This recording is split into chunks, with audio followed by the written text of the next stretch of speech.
We want to talk about games, games in the context of social networks, or games that have a very, very big social component. Yeah. And I'm not available. Typical features: multiplayer and asynchronous gameplay mechanics. So, World of Warcraft. Anybody here has played World of Warcraft? I see one or two smiles at least. So, yes, some people have played World of Warcraft. This is a typical example of a game that has to do with, has a big social component, right? You need many people to play it. And they have become very popular, especially also with the advent of Facebook. And so, very people, when you talk about social games, then they think these games that you play within Facebook. But it's not limited to those guys. Another very important example is Second Life. Anybody has heard here of Second Life? I know its popularity has gone down a little, but it's still there, and was a big thing at the time when it came out. So, very important about these games is that they have a social component, and the games become more interesting when you play them with your friends, right? Games that you play alone, you know, that's okay, but games that you play with friends are even more interesting, right? And, so Facebook has become very popular as a gaming platform, which it wasn't originally designed for. And here I have a list of the most popular games, and this DAU means daily active users. These are really people that log in and play the game, and there you see we have like 9 million users that play Words with Friends. I've never heard of what that is. Or Cityville, you know, these little things like Cityville, Castleville, Farmville. These are probably games you have seen. Maybe anybody played any of these games? It's good for this class if you have played them. So you can say yes. There's nothing wrong with saying yes, I played that. Actually, you get extra credit for that. Right. Okay. There are other games played but are not listed on They are not on the list. Okay. Anyway, you probably should play one or two of these games just to see how they are and what makes people getting hooked and play hours and hours on these games. And obviously, if you count the numbers here, you have millions probably 50 million people playing Facebook games, which is, you know, quite interesting from different aspects. What I found interesting is number 10 and 11. You know, astrology and horoscope, right? So I would have expected like maybe reading the Bible or something may have been up there too, but that seems to be less important than doing your daily astrology thing. So people have, and poker is also quite popular. Anyway, you can get this data at this resource, but obviously there's a lot of money to be made there, like a company like Zynga, for example, several $1 billion have been offered for them. And so that's a big market. It's very interesting for different markets. How do you make money in these games? This is an aspect that a lot of people are interested in. And here are some numbers. The average user spends about $50 per year on games, in these social games, online games. And what do they pay with these $50? And so very often it's virtual goods. So they don't want to play so much, but they want to get ahead in the game. Yeah? So usually the games have this feature where either you play a lot and you get all kinds of stuff, or you pay for it with real money and you get stuff in the game. And then you're ahead of your friends. Yeah? It's this competitive thing where are you better than your friends, or are your friends better than you? And so, you know, if you pay $50 and then you're much better than them, maybe it's worth these $50. Right? It's just a competitive aspect. And so here, for example, we see how Zynga and Facebook makes monies. And so Zynga partners with Facebook and is responsible for 12% of Facebook's revenues. Right? So this is a significant number. So this one game engine, the Zynga, is responsible for 12% of Facebook's income. So you see that that Facebook gets 30%, so you can calculate what that means. And Facebook also gets advertisement, but for gaming, the advertisement part is not so important. is there, and we'll show you some example here. I'm not sure if you know Best Buy. Best Buy is like MediaMarkt here, and so what you see here in this game, you see there's a Best Buy store. And so Best Buy is paying Zynga money for having its stores as part of the game. So this is indirect advertisement, and so they earn some money for that. So this is one way of getting money. A few examples of games, so in case you haven't been doing much, so just put a list on here. The number 2 here on the list that I showed you before is Cityville. Cityville, you basically build a city, and so you buy property, and you buy houses on there, and you build hotels and bridges, and you collect rent. And so there's many players here, and they interact with each other, and this is the idea behind Cityville. I'm not sure if you've heard of SimCity, which is an older style game, which you used to play on the PC. So a lot of these games, you take what was very popular on the PC, and you put it in Facebook or whatever, add the social component, and you've got a new game with a new money engine. Then there's something called SimSocial. Again, this Sims have been around as a PC game for quite some time. So now we got this as an online game, and has a different audience, or different people play different games. And this is, and so basically, the people you interact with here in SimSocial, those are real people. Now, whereas when you were playing it on the PC, those were computer animated guys. So this whole thing has gotten a new dimension in that sense, that you're really playing with real people there. And most of them are actually your friends, because if you play on Facebook, you usually play with your friends. And so that's how you can spend your time, right? There's some other games which come more from the, let's say, Las Vegas style kind of games, which are, short games. You don't have to come there again and again, you just come there once. And so this is a little game where you try to get a row of 3 or more of the same stones. So these are jewel stones, like diamonds and rubies and emeralds. And you got these different stones. If you got 3 in a row or something, then you get points, right? So it's a little like Tetris. So it's these special kinds of games. And usually these games become interesting because you have a high rank, you have a score list, right? And so if you're much better than your friends, right, you get high on the score list, and that's the incentive to go there and play again and again. And obviously these games are quite popular. What do we have there? This is for the gardeners, so in case you love gardening, then you can do your virtual garden. And this is wrong. There's a game that's Farmville, but this is not Farmville. This is Gardens of Time.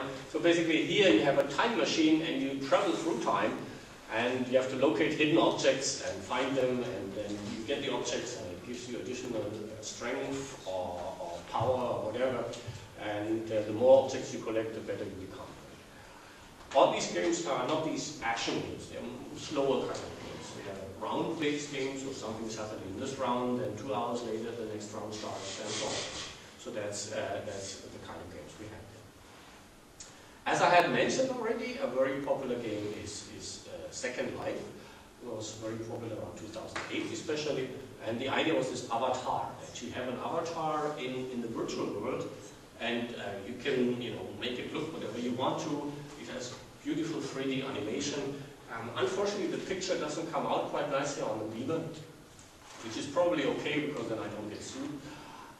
But some of these pictures that you see there, you just look at Google, type in Google's picture search, and you look for Second Life. There's very beautiful sceneries, and people spend an awful lot of time. You can interact with other players, so there's other players, even companies, there used to be lots of companies on there, and they try to do advertisement, that was a big thing. Has become a little slower, but if you look at later on we look at the little graph, it looks like it's kind of staying at a constant rate, so it's not really trying to disappear. So that's Second Life. So what I have here is a little activity. And the funny thing is, in this class, you never have your own computers, and if I go to any other class, everybody has computers. Is there so these are activities we can do a little later on. My main point is you may have seen that these pictures that I'm showing you here are not in the script. And that reason is, because if I were to do that, the script is public on Wikibooks, right? So it's available to anybody. And I would be violating certain rights. The pictures were taken by a student of mine. So actually, the student who took the pictures, he played the games, and he said, I can use them. But the problem is that, so the city or whatever you saw there, those are basically his games. But the thing is that the little icons that represent a little tower, the icon that represents a person, these icons were generated by a designer of whatever company that was. So the rights for these little pictures, for these icons, they belong to the company. And so although these images were taken by my student, I cannot put them online because he doesn't have the rights to use these icons officially for the outside world. It's very odd, but you get sued left and right for doing things like that, and that's why, I showed them here briefly. I will probably take them out of the YouTube video, but I cannot put them in the official version. There is one that is restricted, but you can only access if you go into an account, and you can see that. Okay, so that is what I wanted to talk about, the licenses. And if you want to use pictures, then you must make sure that they are the Creative Commons license. And even there, it may be that the person, thought they had all the rights, but in actuality, they don't have all the rights. Unless you draw it yourself, you better be a little bit careful in terms of publishing.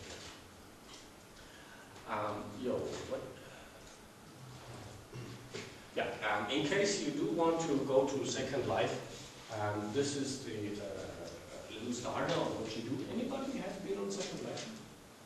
Yes, you have been? You tested it. It takes quite some time. You have to download some software and get that running, and it doesn't run on every computer. Or it went fine. And then it's complicated. It is not easy, right? I tried it twice, and I failed miserably. And then I said, well, I don't have that much time, and if I can't even install it, then how much more difficult is it going for me to play? And then you have to find people that you know, and anybody else has and you didn't spend then too much time there. Yeah. It's just, what's the point? All right. So this was my take on Second Life. And generally, the idea of these avatars is kind of interesting, and it caught on in the beginning, was very popular, but now it has basically declined. Another big topic I have are these MMORPG, massively multiplayer online role-playing games, and like World of Warcraft, I think it's probably one of the most popular ones. Anybody, so we saw some people playing it, anybody plays one of these games, and not just World of Warcraft, but there's lots of different games in that area? No? You're not playing any games? Are you playing something? Which one?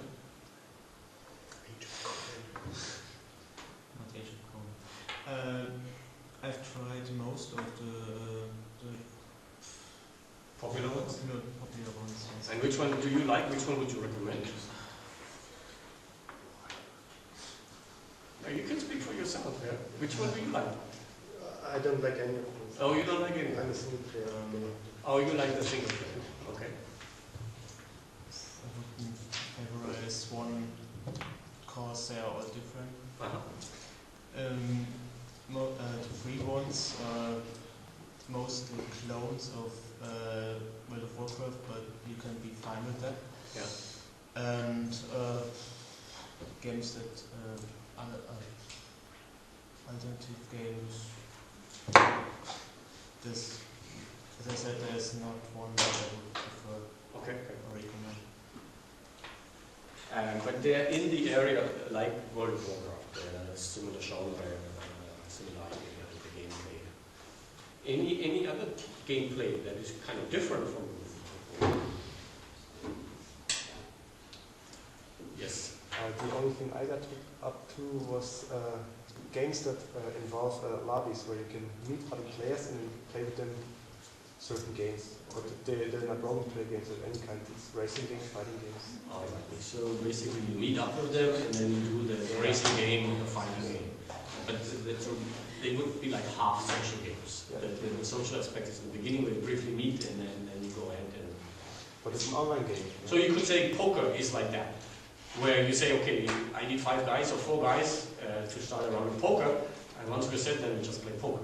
And there's no social interaction other than exchanging money after. But what about games that involve sharing self-established elements? Like there's level creators in certain games, and you can share them with the whole world. Yeah.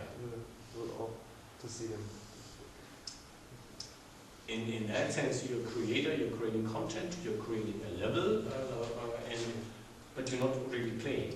So, I mean, you can play your own level, right? Yeah, other players can play your level. But the game itself doesn't have to be a social game. It could be Prince of Persia or whatever game you have. You create a new level and somebody plays that. And there's no social aspect. So online gaming is no social gaming? Could be, could not be. It really depends. Right. But just being online doesn't mean it's social. And the social aspect really comes in when you play with friends. I think this is a very important component. So those Counter-Strike team player, these are social games? You could call them, yes, if you play with your friends, then you could call them social games. And I think the important component here is that you play with your friends against your friends, and this competitive spirit that comes in there, and several of them are playing. It doesn't, I mean, you can also play with complete strangers, like maybe World of Warcraft, you have a raid and then you join other teams, and then it's still a social game. But the really interesting aspect of social games is when you play with your friends, and so that gives it that interesting aspect. But not all your friends have the same interests as you do in terms of games. You have gaming friends and you have other friends, right? Real life friends. Real life friends. Now this massively multiplayer online role-playing games is a multi-billion-dollar industry. There's a lot of money to be made there, and so it's very interesting to see that, how much money is. So the gaming industry is very interesting, and it's going more and more away from these single kind of console type of games, and it's going more and more into these social games. So this is what has happened in the area of gaming, a very important component. You expect nowadays, you expect either to have these Wii kind of or Kinect kind of interaction with a game, or you expect a social component in the game. So, very important. There's a Stanford about this World of Warcraft and its psychological engagement and implications. We can maybe take a look at that a little later. I have a couple of assignments for you. There's an article on Wikipedia, and which talks about these social network games, so I would like you to read that and take a look at that. And then follow some of the links, and in your blog basically write about the social game. And ideally you have yourself experience with social games, and you can talk about your experience. Why do you play these social games? So when you started playing them, why did you stop playing them? Why did they not interest you anymore? So that would be just interesting to hear your personal experience. What makes games successful? And so there's an interesting conclusion of when games invade your real life. There's another talk on TED, and it's half an hour talk, so it's a little unusually long, but I really you have time to watch this and then, tell us what you think of this talk about how games if you're some of you actually are into games, into writing games, creating games. If you're in that area, this talk may actually be very interesting for you, because it gives you a little bit the background behind why some games are successful, other games are not successful, or he also takes things that successful games have in common, right? So, what are success factors for your game? And so this is a very interesting talk in that area. Yeah, then there's the World of Warcraft, or general massively multiplayer role-playing games. And ideally, you have some experience. If not, I would strongly recommend that you just sit down, sign up for an account, and play one of these games. And and see them for yourself. Yeah, then I have a TED talk by Philip Rosedale. He's the founder of Second Life, and it's interesting to hear. This talk is a little older, but it's still interesting in case you're interested in Second Life, to hear a little bit his perspective on what Second Life is all about and what his ideas and his visions were when they created Second Life. So a very also interesting talk. And then I have another Ukraine on games. This is on the psychology of gaming, and the hidden psychology of gaming is another interesting talk, but as you see, this is an hour long. So in your Eisenhower principle, right, you must be really into gaming, or you absolutely have nothing else to do, and then you can watch this video. But still, if you're interested in gaming, then please do watch that. Yeah, then I have a couple of references, and that's basically all I wanted to talk about the gaming